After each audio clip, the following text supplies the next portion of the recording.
Social media کو آپ دین کی آگاہی کے لیے کس حد تک مددگار اور مؤثر سمجھتے ہیں؟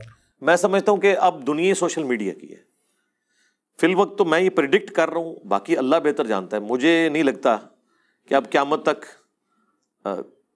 کوئی اس سے بہتر چیز آئے گی، اسی میں مزید امپروومنٹ ہوگی، کیونکہ یہی سب سے بڑی چیز ہو سکتی تھی نا کہ آپ کسی شخص کو ویڈیو میں لا کے دکھا دیں. فزیکلی تو آپ ریپروڈیوس نہیں کر سکتے، یہ تو گاڈ کی کوالٹی ہے. تو اسی میں اب مزید ویلیو ایڈیشن ہوگی. پہلے ایچ ڈی کیمرہ آیا، پھر 4K، اب 8K کی بات ہو رہی ہے. ٹھیک ہے، البتہ کیمرے میں ابھی تک کچھ چیزیں ایسی ہیں جو نہیں آ سکی. مثلا جو اسمیل کرنے کی صلاحیت ہے، یہ اللہ تعالیٰ نے اتنی یونیک چیز دی ہے کہ یہ ڈیٹیکٹ نہیں ہو سکتی. ٹھیک ہے، آپ آواز کو تو ریکارڈ کر سکتے ہیں، تصویر کو بھی ریکارڈ کر سکتے ہیں، اسمیل کو نہیں کر سکتے.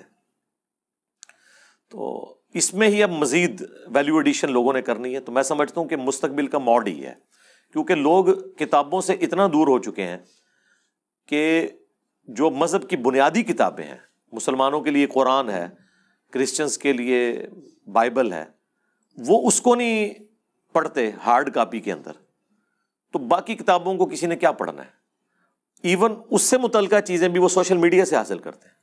آج کسی شخص کو کہیں نا قرآن ترجمے سے پڑھنا ہے، اس کی بجائے اسے کہیں کہ صوت القرآن چینل جو ہمارا چلتا تھا ریڈیو کے اوپر، اسی کی ویڈیو ریکارڈنگ موجود ہے، آڈیو ریکارڈنگ. ویڈیو میں تو صرف قرآن دکھایا ہوا انہوں نے، امام کعبہ کی آواز میں یا مشاری راشد کی آواز میں، اور پیچھے اردو ترجمہ فتح محمد جلندری صاحب کا معراج الدین خان کی آواز میں. وہ اتنا زبردست ایکسپریسو وے ہے قرآن کو کنوے کرنے کا کہ آپ وہ ترجمہ لگا کے سنیں تو آپ کو لگے گا کہ قرآن جیسا کہ آپ سے اردو ہی میں قرآن نازل ہوا ہے، خدا خود باتیں کر رہا ہے.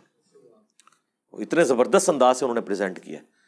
اس میں آپ ایک پوری سورت سن لیں، ایک پورا پارا سن لیں، آپ انجوائے بھی کریں گے. آپ کو کوئی خود ایفرٹ نہیں پٹ کرنی پڑے گی.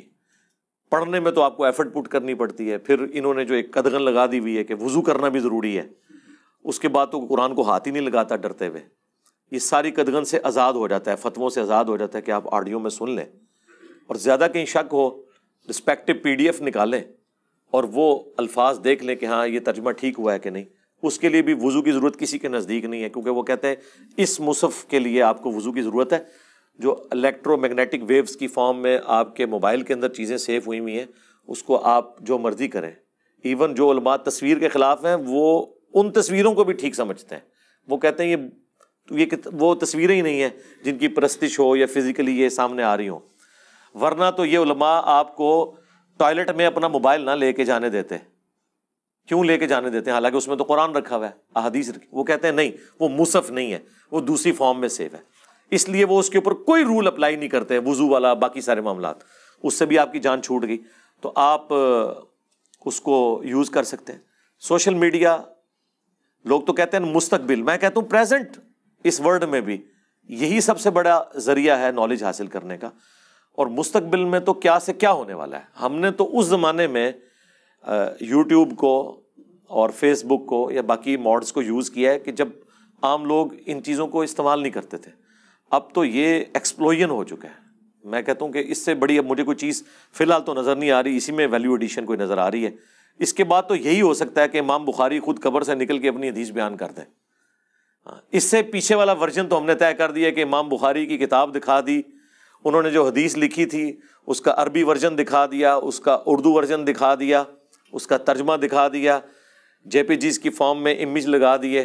اب پیچھے تو کوئی بات رہ نہیں گئی. رہ گیا وہ والا معاملہ، وہ تو امپاسبل ہے آج بھی، مستقبل میں بھی.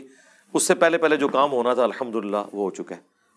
تو میں سمجھتا ہوں مستقبل کیا، اب اس سے بہتر کوئی چیز پاسبل نہیں ہے. اسی میں مزید ویلیو ایڈیشن ہو جائے تو ہو جائے انشاءاللہ تعالی.